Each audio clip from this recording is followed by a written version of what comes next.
ازيكم؟ يا رب تكونوا بخير وصحة وسعادة وراحة بال. النهاردة معانا السجق البلدي وهنعمل مع بعض أحلى مكرونة بالسجق.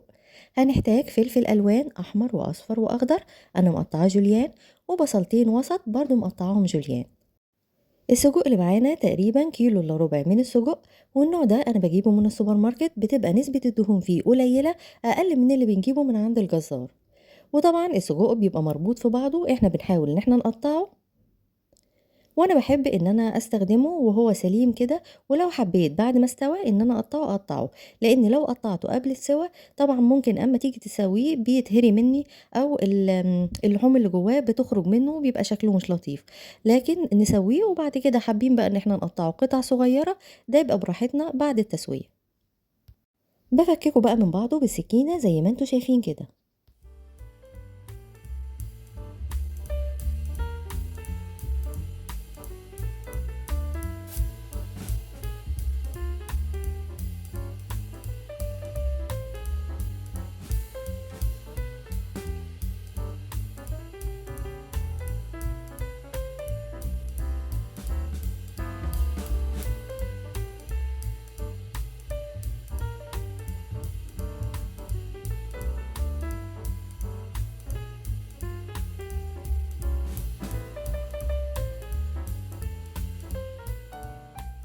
وكده نكون فكينا كل الكمية اللي معانا، ويلا بينا نشوف هنسوي ازاي.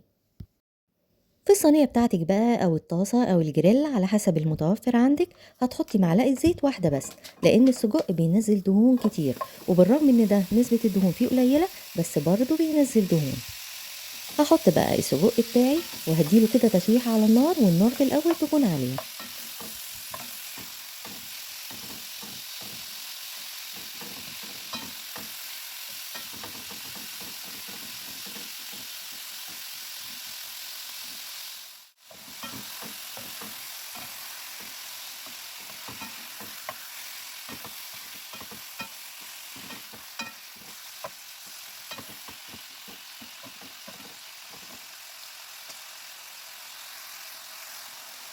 ودقيقتين تلاتة كده واحنا بنشوح فيه، هتلاقي ان هو نزل دهون زي ما انتوا شايفين كده.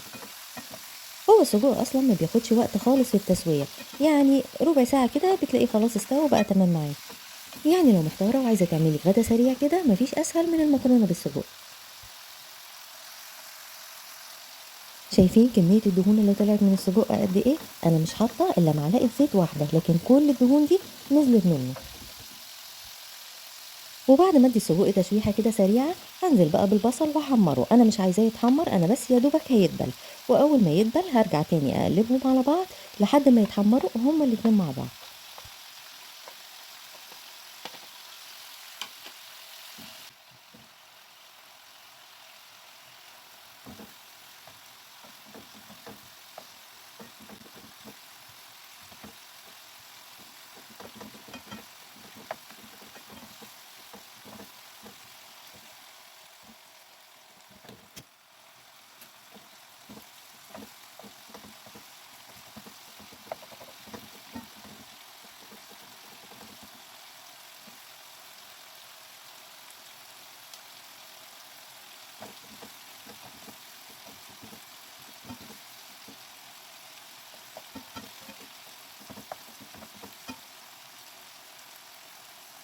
اول ما البصل يبتدي يدبل معايا، هقلبهم هما الاتنين مع بعض وهسيبهم يتحمروا.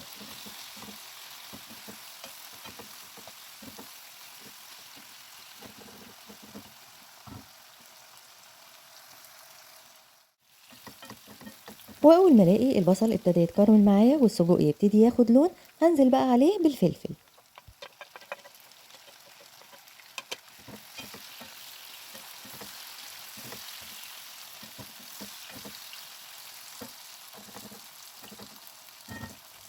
هقلب بقى تقلبتين تلاتة كده وبس، هوطي عليه النار وهغطي عليهم واسيبهم يستووا على نار هادية، يعني بكتير 5 دقايق.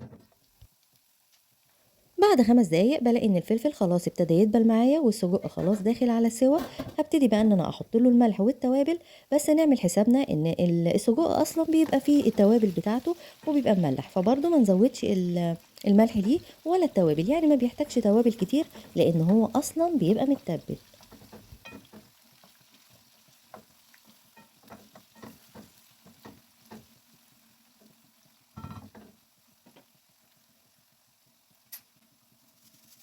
نظبط بقى الملح على حسب الكمية اللي معانا، وهحط معلقة صغيرة من الكمون ونص معلقة من الحبهان المطحون، ونحط ربع معلقة كده أو رشة خفيفة من الشطة، ومعلقة صغيرة من السبع بهارات، وكمان معلقة صغيرة من الفلفل الأسود، وعليهم معلقتين كبار صويا صوص.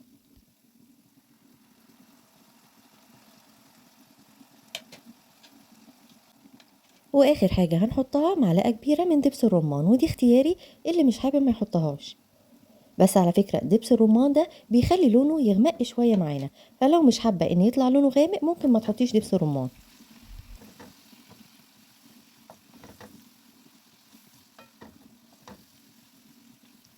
وندي بقى تقليبة كده أخيرة للسجق علشان يتشرب من التوابل ومن دبس الرمان والصويا صوص ويتسبك معاهم.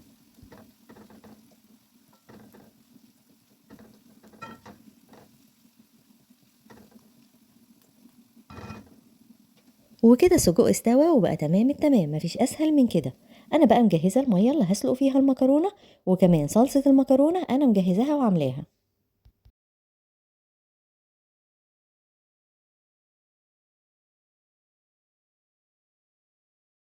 هملح بقى ميه المكرونه بتاعتي وهنزل بالمكرونه.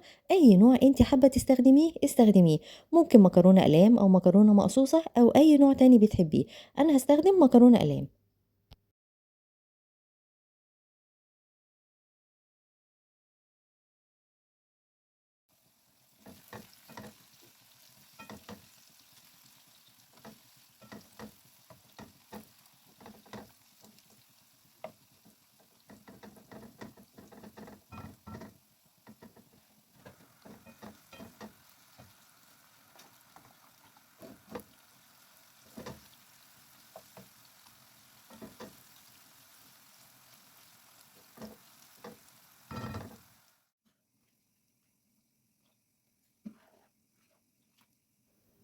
والمكرونه بتاعتي تقريبا كده استوت، انا بسلقها 3 ارباع سوا، وادي الصلصه جاهزه معايا.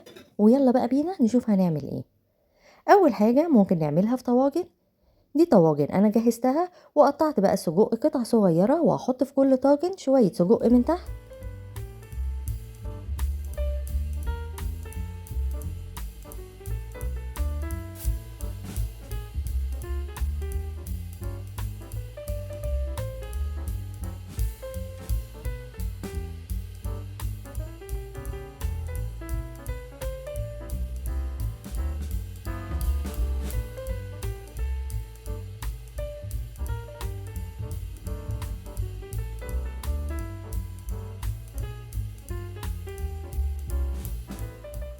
وزي ما انتوا شايفين قلبت المكرونة بتاعتي، وهحط بقى كمية من المكرونة فوق السجق على حسب الطواجن اللي معايا. دي طواجن صغيرة يعني مش هتاخد مكرونة كتير.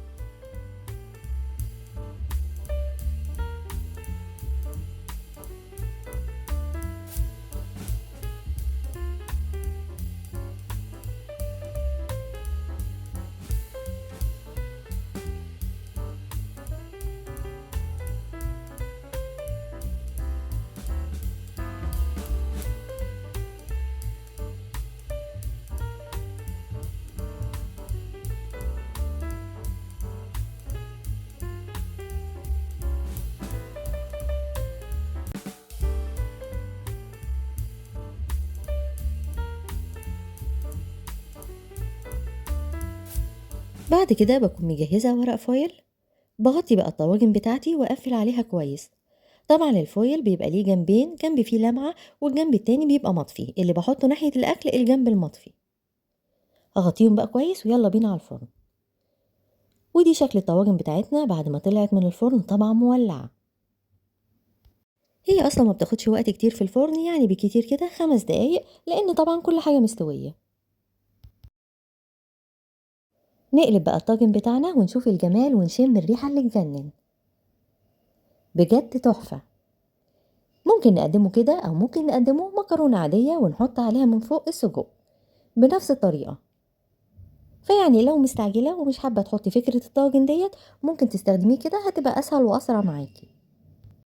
شايفين ما شاء الله المكرونة مع السجق بجد طعمها تحفة. أما بقى الريحة ما أقولكوش ريحتها تخليكي ما تقدريش تستني عليها. أكلة كده سريعة وما بتاخدش أي وقت، وفي نفس الوقت كده من الأكلات الحرشة اللي كلنا بنحبها.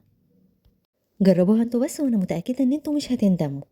لو المكرونة عجبتكم ما تنسوش تعملوا لايك، ولو القناة بتعجبكم تعملوا سبسكرايب، وبس كده، باي باي.